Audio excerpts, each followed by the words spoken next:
कई लोग भगवान शंकर के उस शिवलिंग में गणेश जी को अलग पूजन करने जाते हैं। जाते नहीं जाते? गणेश जी कहाँ है? हमने देखा यही गुमास्ता नगर के शंकर मंदिर में शंकर जी बने शिवलिंग और जलाधारी बनी है, चरण बने जहां से पानी बह रहा है, सामने गणेश जी, पार्वती जी, सब बेटे, कार्तिकेय सब बेटे, माता इनके 5 लोटा चढ़ाए तो उनके भी चढ़ाया, गणेश जी के, देवी जी के, सबके। पर शिव महापुराण कर रही है जहां शंकर का शिवलिंग है वहां ना गणेश की जरूरत है, ना पार्वती की जरूरत है, ना कार्तिकेय की जरूरत है। क्यों?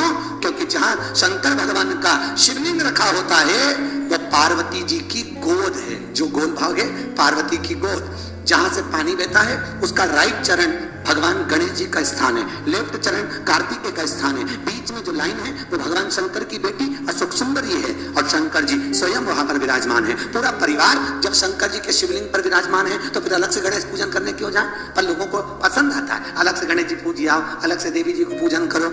अरे शंकर का पूरा परिवार शिव के स्थान पर विराजमान, तो फिर क्यों जाए? अच्छा लगेगा? आपके यहाँ कोई पत्रिका दे शादी की, आपका पति का नाम लिखा, दादाजी का नाम लिखा, पिताजी का, अगर पिताजी जीवित है तो उनका नाम, उसके बाद उनके बेटे का नाम लिख दिया, ठीक है। अब बेटे के बाद कोई तुमसे तो तुम्हारा भी नाम लिखे, तुम्हारे लड़के का भी लिखे, फिर लड़की का भी लिखे, पोते का भी लिखे, सबका लिखे, अच्छा लगेगा? नहीं। एक अगर नारायण का स्मरण हो गया तो मां लक्ष्मी उनके चरण में है, लक्ष्मी की पूजन अलग से नहीं चाहिए। वो तो ये लक्ष्मी जी के 2 भाई बड़े बुरे हैं, बाकी के सब अच्छे हैं, यही दिन भर आग लगाते रहते हैं। भगवान विष्णु के दोनों साले बेकार। और जिस घर में बहनें अपने भाइयों की सुनती है उस घर का, ये लक्ष्मी जो कर्जे में पड़ी है ना, लक्ष्मी ये कर्जे में जो दिख रही है, आज तक कर्जा नहीं चूका वो तिरुपति का, मेरा नारायण का, आज भी कुबेर कर्जा लेने को तैयार बैठा रहता है, ये कर्जे में लक्ष्मी ने डाला है, आज भी कर्जा चुका रहे। केवल माता लक्ष्मी के दोनों भाई दाता और विधाता ये दोनों ऐसे थे कि इनका एक ही काम था, जी ये ले ले, जी होती है, ये तो सरी तेरे पति के पास में जा बनवा ले 2 तोला की चूड़ी। और लक्ष्मी के ये दोनों भाई थे ना जो दाता विधाता, ये बड़े अबले थे। परिवार को तार देगा कि निश्चित जम के बोले जरा, सारी समस्या का हल कौन सा युग चल रहा है? जम के बोलो जरा, शिव युग चल रहा है। कलि युग तो लोग भूल गए हैं। रोज पहले सुबह से उठते थे और घर में लड़ाई झगड़ा क्लेश, ना जाने कोई नल में बाल्टी लगाए तो लड़ने बैठ जाए, पानी भरने जाए तो लड़ने बैठ जाए, थोड़ी झाड़ू निकाल के कचरा इधर कर दे तो लड़ ले, कोई साइकिल रखी है गिर गई तो लड़ ले, नींबू गिरा दिया कोई सब्जी वाले ने तो झगड़ा कर ले। तो कितना झगड़ा होता था। अब जब से शंकर भगवान की कथा सुनना चालू करी है, बोलो रे मालेगांव वाले, ईमानदारी से बोलना, गांव से आए हो, किसी गांव में तुमने झगड़ा करते हुए देखा किसी माताओं को आपस में? नहीं, क्योंकि शिव भक्ति का इतना बल हो गया कि माताएं तो माताएं, पुरुष, युवान बच्चे, छोटे छोटे बच्चे भगवान शंकर की भक्ति में ऐसे डूब गए कि 1 लोटा जल लेकर मंदिर में जाते हैं, शिव जी को चढ़ाते हैं। मंदिर अगर पानी लेकर नहीं गए तो झाड़ू लगा देते हैं, सफाई कर देते हैं, पूरा मंदिर क्लीन कर बेलपत्री से फूल से भगवान शंकर का श्रृंगार कर देते। इसको कहते हैं शिव युग। समाप्त हुआ कलयुग, वो शिव युग उनके हृदय में समाहित। और पूरे संसार को सुधारने के लिए सबसे मूल है, हम सुधरेंगे युग सुधरेगा। हम अपने आप को संवार रहे हैं, हम अपने आप को सुधार रहे हैं। परिवार कभी नहीं देता भाई, ना आपकी माता आपको दुख देगी, ना आपके पिता आपको दुख देंगे, ना आपका भाई आपको दुख देगा, ना आपकी धर्म पत्नी आपको दुख देगी, ना पति दुख देगा, ना बच्चे दुख देंगे, ना कुटुंब दुख देगा, ना बहू दुख देगी, ना पोता पोती दुख देंगे। आप में से कितने लोग हैं जो टीवी पर कथा सुन रहे हैं और उनका परिवार उनको दुख दे रहा है? कितने लोग हैं ऐसे? कभी विचार करना एकांत में बैठकर कि आपको ना आपकी पत्नी दुख दे रही है, ना आपको आपका पति दुख दे रहा है, ना आप अपने पति को तलाक दे रहे हो, ना आप अपनी पत्नी को तलाक दे रहे हो, ना आपका बेटा आपको दुख दे रहा है, ना आपकी बहू आपको दुख दे रही है, ना आपका कुटुंब के लोग, परिवार के लोग, भाई आपको दुख दे रहा है। ये कहीं नहीं हो सकता। भाई भी आपको दुख नहीं दे रहा, ना आपके परिवार वाले, ना नातेदार, ना रिश्तेदार, ना मित्र, ना सखा, ना दोस्त, कोई आपको दुख नहीं देता।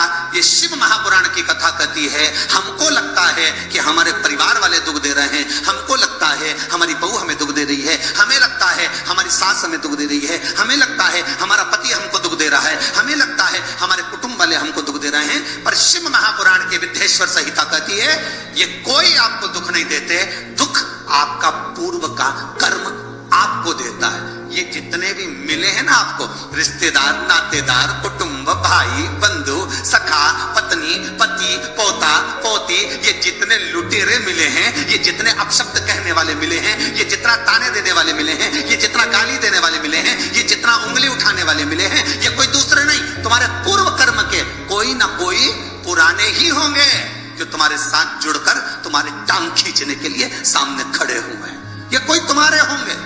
तो ये सब दिमाग से निकाल दीजिए आप, आपके ये चित्तवृत्ति बुद्धि से ये बात सब निकाल दो। जितने लोग कथा सुन रहे हैं ना, अपनी बुद्धि से निकाल देना कि मेरी बहू मुझे गाली दे रही है। हाँ, तूने किसी गाय को रोटी नहीं दी और दी भी होगी, दूसरी बार गाय आ गई होगी तो डंडा मार के भगा दिया, वही बहू आई है, वाणी के डंडे कुदा रही है।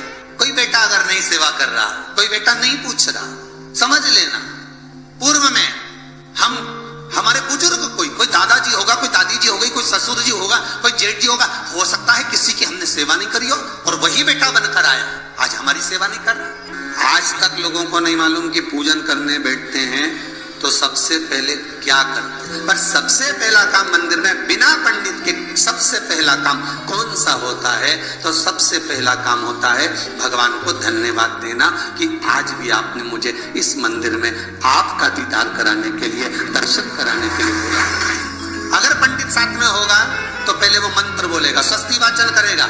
स्वस्ति वाचन करने में उसको अर्थात भगवान के लिए भी प्रसन्नता और आपके लिए प्रसन्नता। पर आपके पास कोई ब्राह्मण नहीं, आपको कोई स्तुति नहीं आती, आपको कोई मंत्र नहीं आता, आपको कोई साधना नहीं आती, आपको कोई तप नहीं आता, पर आप इतना तो कर सकते हो कि भगवान के मंदिर में जाकर उनको धन्यवाद दे सकते हो कि तेरी कृपा है जो मुझे चलकर यहां तक बुला लिया, 2 कदम चलाया, यहां तक बुलाया, ये तेरी कृपा है। और बड़ी कृपा करी जो डलिया भर के पूजन का सामान भी लाई, बड़ी कृपा करी जो दूध भरकर भी लाई, बड़ी कृपा करी जो कलश भरकर भी लाई। कितने लोगों का फायदा है कलश भरकर मंदिर ले जाने में? देखिए जरा कितने लोगों का फायदा। हिंदू धर्म में विष्णु पुराण में, पद्म पुराण में लिखा है, सौभाग्यवती नारी जब भरा हुआ पानी का लोटा लेकर कलश लेकर जाती है और उसको देखकर कोई व्यक्ति निकल कर चले जाता है तो जिस काम के लिए जाता है वो काम सफल हो जाता है।